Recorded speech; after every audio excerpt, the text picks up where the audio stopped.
we're going to start out with these spider chocolate chip cookies, and I'm going to list off the ingredients for you guys. So we're going to need flour, first of all.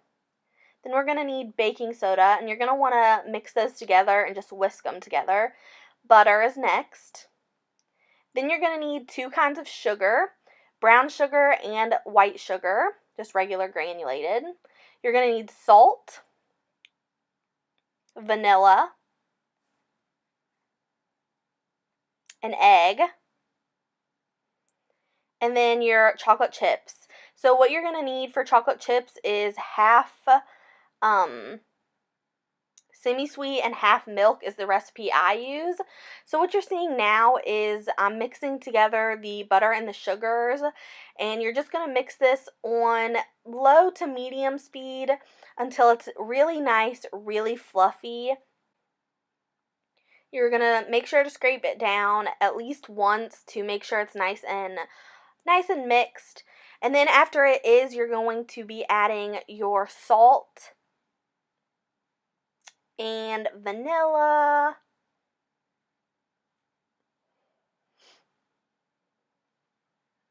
and also your egg.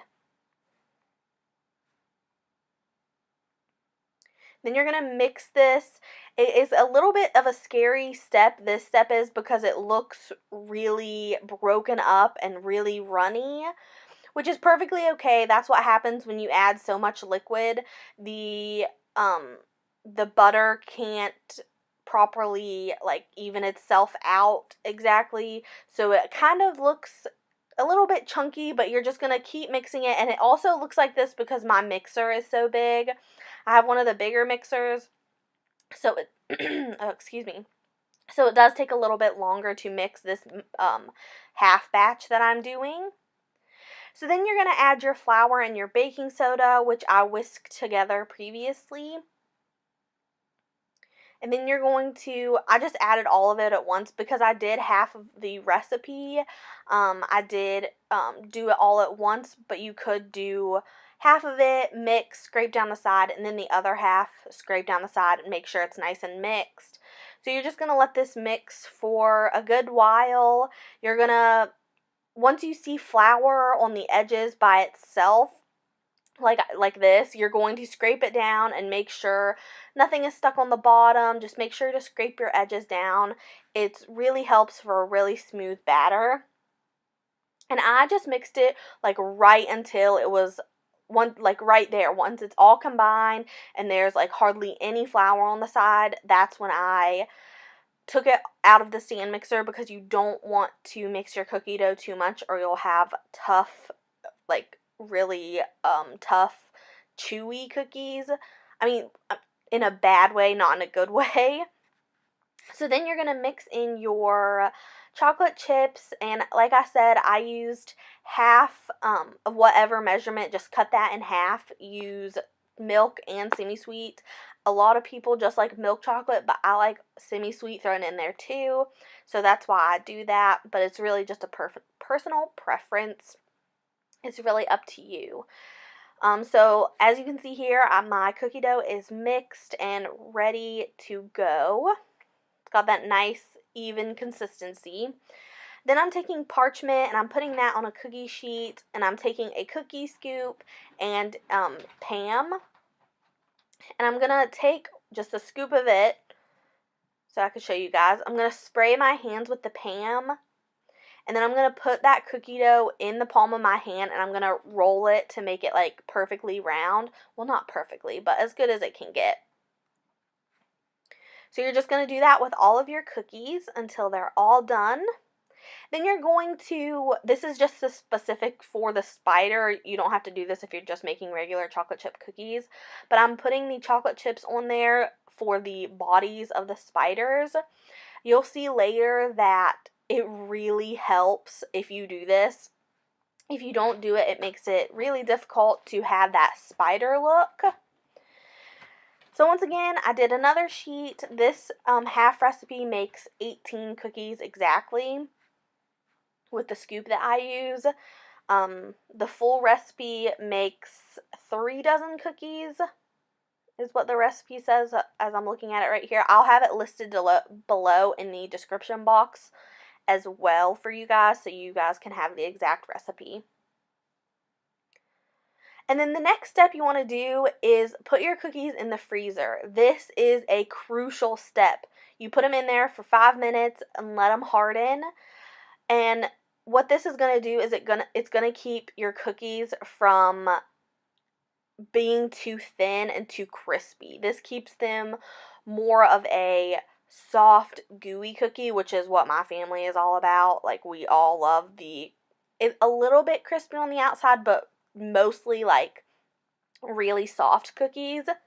So then you're going to put them in the oven at 350, and the recipe says 10 minutes, and I was like, yeah, that's, then I was like, no, I'm going to start with 8 minutes, but actually 10 minutes, like, on the dot is the perfect amount of time, at least in my oven. I have a convection oven, so that's probably why 10 minutes is, like, right on the dot. You just have to make sure you start low, and then try and perfect your oven's temperature and the time. As you can see, the cookies are a little golden on the outside, but still really soft looking. That is the key. You don't want them to look really done, because if they look done, they're too done, if you know what I mean. So you can see some of the chocolate chips sticking out. Some of them, I don't know what happened. I guess like it was just too much batter and they didn't stick out. But, so now what I'm doing is I have some melted chocolate chips. I use semi-sweet, I'm pretty sure. And what I'm doing is just piping little legs on those chocolate chips. This is like the easiest thing ever. You don't even, like, mine aren't perfect. They're totally not even. They're not perfect. Because, honestly, piping chocolate is one of the hardest things to do. But it's actually easy to do it this way because you're just drawing lines. You're not doing anything extravagant. As you can see, I turned them, like when I was piping the line, I kind of made a little hook at the end, which is just literally, I stopped piping and drug the bag like towards, or like to make the little leg, and it's really easy. Do not be intimidated by this. It is so easy, and they are so cute. I love the way these turned out. And also make sure that they have 4 legs on each side, because spiders have 4 legs on each side. And yeah, just make sure they have 8 legs altogether, because some person you know is going to be like, don't you know that spiders have 8 legs? And then you might be like, yeah, I knew that. Because it's kind of like common knowledge, but then when you think about it, you're like, well, I don't know. So make sure they have 8 legs, and then just keep on piping. This process probably took me about 20 minutes, just because I was wanting to make sure that you guys could see, make sure that everything was like being recorded, making sure my camera was working properly. So, I mean, it probably will take you a little bit, but it is so worth it because these are so darn cute. And can you imagine these at a Halloween party, how cute they would be? I just really think that they would be a cute thing for a Halloween party.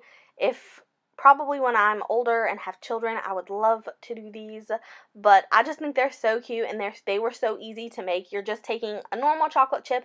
You could even buy chocolate chip cookies and just pipe the chocolate on them. I know that's like, I personally do not approve of that, but if that's what you want to do, you can totally do that. That's up to you. It would make it a little bit easier, but I enjoy baking, so that is why I made the chocolate chip cookies. Just make sure if you buy them in store to get ones where you can see kind of the tops of the chocolate chips. But yeah, so as you guys can see, that's pretty much the whole process. Really easy, a little bit time consuming, but super fun. The end result is awesome. And who doesn't love chocolate chip cookies? Like, they're the best, pretty much. I personally like Snickerdoodle a little better, but chocolate chip cookies are pretty darn good. And that's the finished cookies, and I love them. I hope you guys too. So we're going to move on to the bloody lemonade. So you're just going to need some glasses. Of course, you want to use clear glasses because that's the whole point. You're going to need some raspberry sauce. I made mine. I'll leave the recipe below. And then you're going to need, obviously, some lemonade. You can make homemade. I had store-bought. Totally up to you. So what you're going to do is you are going to drip your raspberry sauce down the side of the glass. Super easy. You can see I'm tipping the glass, but I actually found that it is easier to just leave it standing to do it. But this was my first time doing it. I was just trying to get the drips. And you want to make sure you have some drips pretty low in the glass because that is going to be the flavoring for the lemonade. And I did drink this and it's delicious. You could also add maybe some Sprite or something, or you could even make like a special kind of punch and have the raspberry glasses there, or people can do it themselves. I know that's kind of a weird thing, but you would just have to tell people like, hey, if you want this drink, you should either just like have some sitting there so they can see how to do it, or like explain to people. But I think it's so cute. I love this. You could even do a few glasses and just like sit them there, and then people can be like, oh, I understand. And just take your time doing this. I love the way it turns out. It really does look like blood dripping down the side of the glass. And I was afraid that when I would put the lemonade in there that it wasn't going to stay there. I thought it was going to just like come right off, but it stays there for a good like 5 minutes before it comes off, which I was really impressed with. So if you do have a raspberry sauce that is a little bit too on the thin side, you'll want to cook it with a little bit of cornstarch just to make it a little bit thicker so that it stays on the glass better. But yeah, that is pretty much all I did. This was a really easy thing. Like I said, you could make your own raspberry sauce like I did, or you could buy it. I'm pretty sure you can buy raspberry sauce. Like the ice cream toppings, you could even use strawberry if you could only find strawberry. And that's it, guys. I hope you guys enjoyed this video. And yeah, if you did, please give it a thumbs up and subscribe. Bye.